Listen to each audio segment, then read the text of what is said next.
The town of Manay in Davao Oriental served as the epicenter of the magnitude 7.4 earthquake that rocked several parts of Mindanao and the Visayas on October 10, 2025.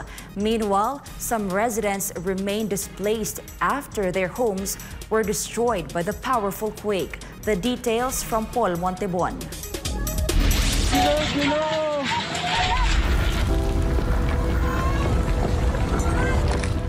The magnitude 7.4 earthquake that struck on October 10, 2025 sustained extensive damage to houses, buildings, and establishments, affecting many residents in Davao Oriental.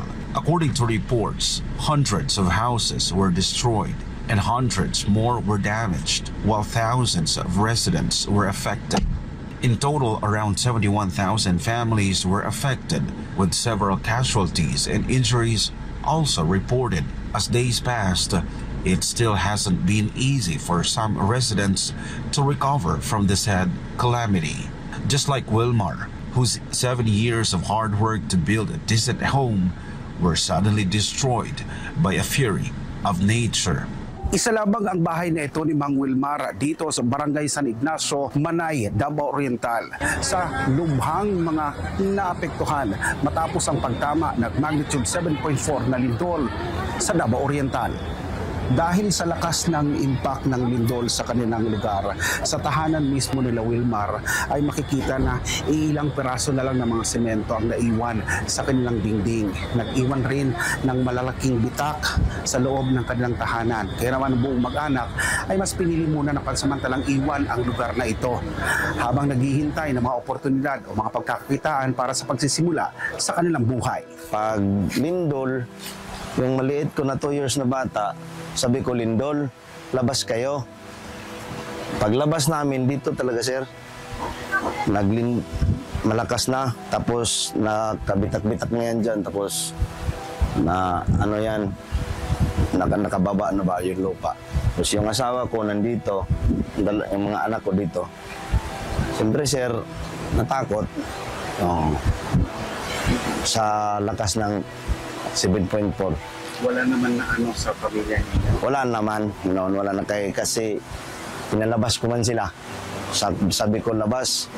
Nung makuan pa yung hindi pa malakas, paglakas na, nakalabas na talaga kami. For Wilmar, there's nothing more he can do. He says he just has to accept everything because what matters most is that his family is alive. Now, after the tragedy that struck not only his family but also other homes and communities affected by the calamity, Wilmar has only one prayer. Ang dasal ko sana kami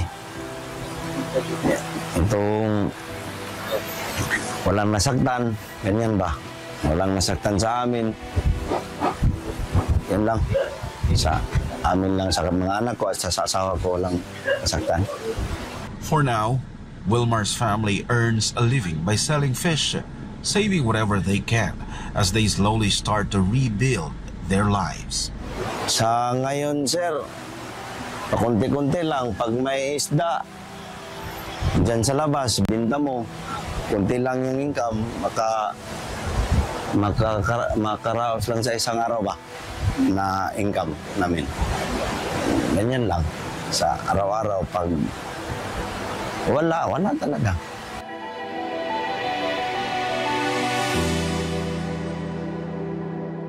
Despite the devastation caused by the tragedy, the residents of Davao Oriental remain resilient and hopeful. In response, the SMNI Foundation will conduct a relief operation to provide assistance and support to families severely affected by the earthquake. For God and my beloved country, the Philippines, this has been Paul Montebon, SMNI News.